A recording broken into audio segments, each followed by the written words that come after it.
Inhlangano yamatekisi ye-South African National Tax Council SANSACO isiphumele obala ngesinqumo sayo mayelana nesiteleka esihlelwa yi-EFF ngomsombuluko. Le nhlangano ibinomhlangano ne-EFF ngoLwesithathu ebusuku andubi ikhiphe isinqumo ngokumisa ukusebenza. Namhlanje ikhiphe isitatimende esicacisa ukuthi amatekisi angaphansi kwayo azoqhubeka nokusebenza njengokujwayelekile. Baphumele obala ngokungabi yingxenye yesiteleka ngemva komhlangano nabe-EFF.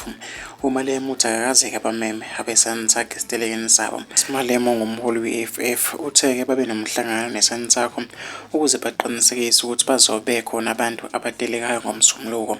Ngaleyo ndlela abamatekisi kumele-ke bakubeke emqondweni lokho futhi-ke bakulindele noma-ke makungabikho okulwa-ke phakathi noma-ke ukulwa phakathi noma ukulwa nokuqophisana phakathi kwethu ngoba-ke siyasebenza sonke